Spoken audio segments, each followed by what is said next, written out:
भुवनेश्वर स्थित उत्कल सांबादिक संघ सभागृह ओडिशा राज्य चकबंदी और बंदोबस्त स्वल्प पेंशन भोगी कर्मचारी संघ विभिन्न दाबी को नहीं एक सांबादिक सम्मेलन आयोजन करथिले।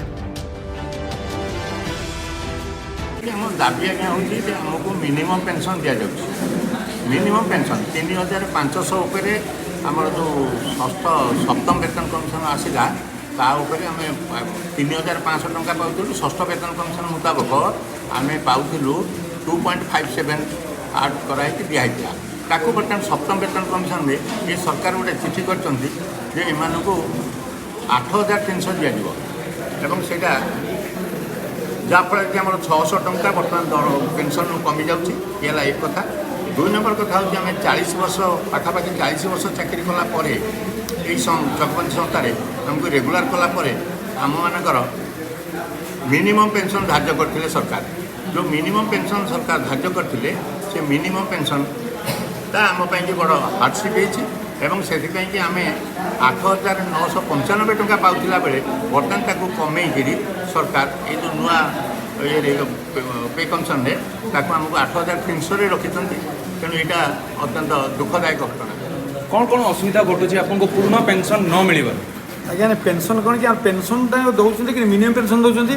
जोटा कि यहाँ आईन विरुद्ध आम फुल पेंशन पाइबा कथा आम सरकार 40 वर्ष कम कर फुल पेंशन पाइबा कथा ये कथा मत पेंशन देवा कथा कि आम विशेष खबर पाऊँ सरकार गोटे रिव्यू पिटिशन फाइल कर रिव्यू माने रीट रिव्यू पिट माने आम meaning what is the meaning of review ये माने कौट रिव्यू करेंगे डिविजन बेंच ना फुल बेंच ये तो भेराइट जज करते मैंने से तो फुल बेंच हो जज एक माप तो जस्टिस ऑर्डर पाइला ये 3 मास टपिगला कौन आमको दौन फुल पेंशन कौन पे आम क्वेश्चन यहाँ आम मोर अनुभूति जे मैंने मुख्यमंत्री माननीय मुख्यमंत्री मैंने बुझाऊ ना मैंने मुख्यमंत्री बुझेदे मुख्यमंत्री करदे आम ये आस्था भरसा अच्छी मुख्यमंत्री कौन असुविधा आप सम्मुखीन कर दाबीटा आपंकर पूरण होनी सुविधा तो गोटे स्वल्प पेंशन भितर जो गोटे प्रथम असुविधा मुझे 1 नंबर में कहना चाहूँगी जदि सिमिलार एम्प्लॉई सेम कैटेगरी एम्प्लॉईंकर कोर्ट मान्यवर कोर्टर हाईकोर्ट और सुप्रीमकोर्ट निर्देश अनुसार सरकार पाखापाखि 100 एम्प्लॉई को पेंशन फुल पेंशन देले तापर से एम्प्लॉई जो आउ परवर्ती अवस्था रिटायर्ड कर चलिए से पेंशनटा पुणी मिनिमम कहीं दे सरकार को ये प्रथम प्रश्न तेणु संविधान में कौन ये अच्छी कि गोटे आम भारतीय नागरिक 2 प्रकार आईन ये सुविधा सुजोग पाइबे राज्य सरकार पाखु जो गोटे सरकार गेला पुओ आउ गोटे हूँ बहिमातृ साबत पुओ तेणु आमर धारणा तापर बाध्य होकर जो चलबार असुविधा है ये जो अल्प पेंशन आम चलवा आम फैमिली मेंटेन करवा असुविधा है आम बाध्य होकर आईन रे आश्रय ने भी हाईकोर्ट 100 संख्यार केस ऑर्डर कर सरकार राज्य सरकार तार केतोटी case against double bench appeal करते राज्य सज एवं जहाँ कर्मचारी माने दाबी दाबीटा यथार्थ तांकर back service entire service count करी तांको पूर्ण पेंशन दियो अन्य कर्मचारी जमी देच से दियो बोली मान्यवर उच्च न्यायालय भी निर्देश देते किंतु से निर्देश आमर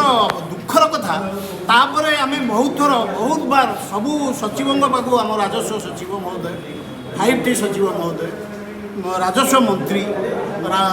जो मुख्य शासन सचिव एवं गवर्नर महोदय मानवर गवर्नर महोदय को भी आम लिखिक दे आम दुख आज्ञा आम दुख बुझा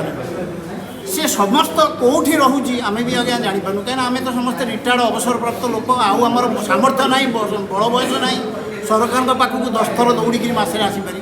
ना आमर भी चाकरी ना आम अवसर नहीं घरे बस तेणु ये फाइल जो जाशुणी केवल प्रशासनिक स्तर में उद्देश्यमूलक भाव में सप्रेस कर यहाँ मान्यवर आमर धारणा माने दृढ़ विश्वास मान्यवर मुख्यमंत्री से सहृदयतार सह ये जिन शुणिले निश्चित भाव में आम दाबी समाधान हो जाए नॉलेज ज्ञात सर भी ये जिनस जाऊना ये प्रशासनिक स्तर में बांधि रही जाऊँगी जहाँफल आमर अनुरोध आपण माध्यम आपण भी आम हाथ जोड़ी अनुरोध करूँ ये जिनस केमती मुख्यमंत्री पाखे उपस्थापित हो पार आम दाबी मुख्यमंत्री कान में जमी एक कथा पड़ो प्रकृत में आपड़ देती एतिक एम्प्लॉई मानक ଏବଂ ସିମିଲାର ଏମ୍ପ୍ଲୟି ଆଉ କିଛି ଏମିତି ହାଉ ତାସରେ ଗତି କରୁଛନ୍ତି, ଔଷଧଟିଏ ଖାଇବାକୁ ପାଉନାହାନ୍ତି ପଇସା। ତେଣୁ ଆପଣ ସେଇ ଅନୁସାରେ ଆପଣ ସେମାନଙ୍କର ଦାବି ଦେବା ଯଥାର୍ଥ ଦାବି ସଂଶୋଧନ କରନ୍ତୁ ତାଙ୍କର ପେନ୍ସନ୍ ରୁଲ୍ ଏବଂ ସମସ୍ତଙ୍କୁ ପୂର୍ଣ୍ଣ ପେନ୍ସନ୍ ଦିଅନ୍ତୁ।